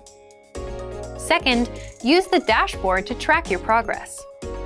If numbers and data are helpful for you as you track your learning, check out our dashboard. It tracks your progress and gives you dynamic reports. Third, try a harder lesson on the site. You might not understand it all at first, and that's okay. You'll be able to, after some study. All lessons come with line-by-line translations, and our teachers explain every single word. Break down these harder lessons. If you have to work a little more slowly, it's okay. When you finish the lesson, you can be sure of your progress, because you'll be able to understand something you didn't understand a few minutes earlier. Fourth, learn one-on-one with a teacher with our Premium Plus plan. They will personally review your writing and your speaking and will fix your mistakes. Getting regular feedback from a native speaker is a great way to know if you're making progress. It's such a great feeling to hear a native speaker tell you, wow, you're getting good. The fourth fear is, I'm afraid of not understanding anything I hear. This is very common. You hear advanced grammar and vocabulary and it goes completely over your head. You have no idea what you've just heard. Here are some tips for working on this issue. If you're taking an advanced lesson, read along with the script. Reading along with our line-by-line dialogue is the best way to improve your understanding of advanced conversations. If you're in a real-life situation, the solution is quite simple. Learn useful phrases like, excuse me, can you say it again slower? Or, can you say it in simpler words? Or even just, I don't understand. There's nothing wrong with saying that you didn't understand something or asking for help. These are some common fears for most language learners, and we hope these tips help you. Is there anything else that you're afraid of when it comes to learning another language? Let us know in the comments, and maybe we can share some suggestions for how to overcome them. For the tools we've talked about in this video and much more, check out our complete language learning program. Sign up for your free lifetime account by clicking on the link in the description. Get tons of resources to have you speaking in your target language. And if you enjoyed these tips, hit the like button, share the video with anyone who's trying to learn a new language, and subscribe to our channel. We release new videos every week. I'll see you next time. Bye! Are you struggling to reach your language learning goals or losing motivation for learning? In this video, we're going to talk about how to reach your goals, how to enjoy the process, and the importance of rewarding yourself. Part 1. How to reach your language goals. It's pretty exciting when you reach a goal. You know your hard work is paid off, and you can see your results. But how do you set goals to ensure you can reach them and get that feeling of satisfaction? The best way to see real results and achieve your language learning goals is to set small, measurable goals. Many people make the mistake of setting big, vague goals, like I want to be fluent, or I want to speak a new language. Then they download an app or get a textbook and they try to reach their goal. But they quickly give up because the goal they've set for themselves is too overwhelming. This is why it's important to set small, measurable, monthly or weekly goals from the beginning of your studies. Reaching your goals helps you develop confidence in yourself and your ability to get things done. For example, you might make it a goal to be able to have a 1-minute conversation by the end of your first month of studies and have a 2-minute conversation by the end of month 2. Maybe after 6 months, you aim to have a 10-minute conversation with someone. Specific, measurable goals like these help you track your progress and prevent you from getting overwhelmed. By creating small goals like these, you set yourself up for success. When you reach one of your goals, even if it's a small one, you feel a sense of accomplishment. This helps you enjoy the learning process, which is the next topic we're going to focus on. Part 2. How to enjoy the language learning process. If you're always focused on goals and results though, how do you enjoy the process of learning a language? Okay, so let's say that in addition to larger goals, you've made small, realistic goals like learning 100 words in a month. That's 3 to 4 words per day. Goals like these are very easy to accomplish, and when you complete them, it feels good. This is one of the enjoyable parts of learning a language. So, imagine accomplishing small goals all throughout your week. It's a great way to keep your motivation up and enjoy the process of learning. Smaller goals can help you stay on track and keep your confidence up. When we feel like we're not making progress, we can get frustrated and lose motivation. Think about days when you're super busy at work or at school. Some days, you might be so busy you don't complete any tasks. When nothing seems to move forward, we can lose confidence in ourselves and feel like quitting. This is why giving yourself some small, easy-to-accomplish goals can be extremely helpful. You can approach your studies with confidence because you know that you're working towards your next goal and that you can actually achieve it. Here's something you can try if you feel like your progress has slowed down. Go back and review something you studied a few weeks or a few months earlier. Try to remember how difficult it was at first. Looking over past materials can help us understand how much we've grown. The same thing is true for conversations. When you start learning a language, you'll learn things like how to introduce yourself, ask basic questions, and talk about the weather. After a few months of study, though, you'll learn how to talk about your hobbies, your neighborhood, or your personality. It's sometimes hard to remember just how much progress we've made, but look back on your work from time to time. All those hours you put in are reflected in your current abilities. It's exciting when you realize how far you've come. Of course, some people might also reflect on mistakes they made, especially if these mistakes led to miscommunications with native speakers. While these memories can be embarrassing, they can still be useful for your studies. Try to shift your mindset towards mistakes. Making an embarrassing mistake can be helpful in the long run because we remember the experience vividly and we want to avoid repeating it. If the mistake wasn't so embarrassing, maybe you can laugh about it and use that memory to ensure you make the right decision in the future. Lastly, we want to remind everyone of the most enjoyable part of the language learning process: the new friends, connections, and experiences you gain through the language. You can use the language you're studying as a tool to create friendships, to meet new people, and to travel. If you ever get to a point where learning isn't fun or interesting anymore, take a moment and consider why. Are you getting overwhelmed? Falling behind on your goals? If your schedule has changed or your goals have changed, that's fine. Adjust your study plan and your study goals to make the learning process work for you. Revise your approach and make sure you're enjoying learning. Part 3. the importance of rewards. If you haven't gotten into the practice of rewarding yourself for reaching a goal, now is a great time to start. A reward can be a powerful way to motivate yourself to complete a goal. If your reward is travel or event related, it can also act as a finite deadline. This can push you to focus even more. You can decide to reward yourself with something you buy, with an experience, or maybe just with some time to relax. Choose a reward that will work best for you. Positive reinforcement can be very helpful in the learning process. It's one thing to hit a goal and feel good about it, but if you have a reward too, it seals the deal. It helps you keep the cycle going and will help you keep learning. So today we covered goal setting, how to enjoy the process of learning, and the importance of rewards. Make sure you set small, measurable goals in addition to your larger goals. Find ways to enjoy the process of studying, and make sure to reward yourself for your achievements. Learning a language should be fun and satisfying. For some more resources to help you reach your goals, check out our complete language learning program. Sign up for your free lifetime account by clicking on the link in the description. Get tons of resources to have you speaking in your target language. And if you enjoyed these tips, hit the like button, share the video with anyone who's trying to learn a new language, and subscribe to our channel. We release new videos every week. I'll see you next time. Bye! Want to speak and understand more of your target language? If so, of course, you'll need to know more words and phrases than you do now.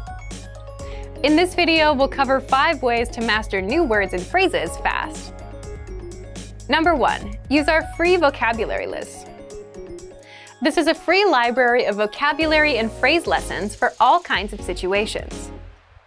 You can learn words and phrases for current events, holidays like Halloween and Thanksgiving, and useful topics, like the top 10 ways to say hello, conversational phrases, and more.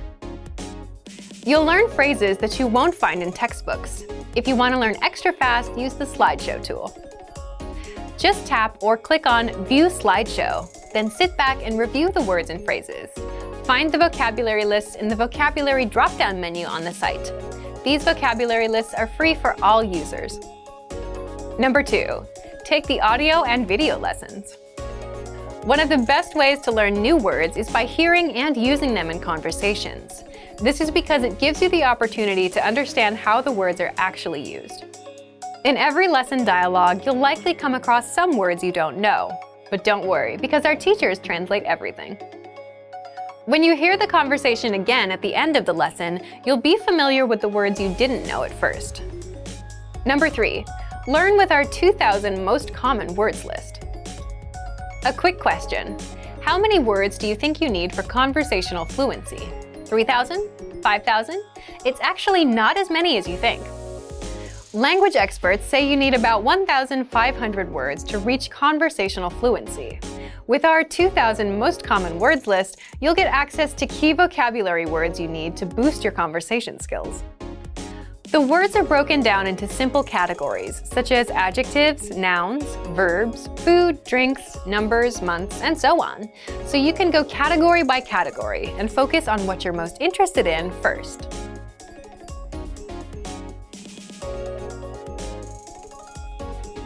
With this tip, we're not talking about paper flashcards. We're talking about the smart flashcards that you can find in our premium study tools. This is an automatic system individualized for each member based on their study needs. First, you'll use the cards to check your knowledge. Then, according to your answers, the cards will be sorted according to which words you need more practice with. Words that you struggle with will be shown to you more and more. You'll see words that you know well less often. This system helps you study more efficiently. It displays the words you need to work on and knows when you should refresh your knowledge. This helps make sure you don't forget vocabulary. In every study session, these cards will help you refresh your memory on the words you learned last time and introduce new words. Number 5. Use the words. After you learn a new word, using it right away is crucial to remembering it. So, when you're done with a lesson or a vocab list, here's something you can do. Leave a comment. Make up a sample sentence and post it in the comment section. Write it down in a notebook, or shadow the word with a lessons dialogue. Our language learning program is full of tools that can help you speak more. Just pick one and get started. If you want to unlock all of these study tools, check out our complete language learning program. Sign up for your free lifetime account by clicking on the link in the description. Get tons of resources to have you speaking in your target language. And if you enjoyed these tips, hit the like button, share the video with anyone who's trying to learn a new language, and subscribe to our channel. We release new videos every week. I'll see you next time. Bye! Great work! Here's a reward. Speed up your language learning with our PDF lessons. Get all of our best PDF cheat sheets and ebooks for free. Just click the link in the description.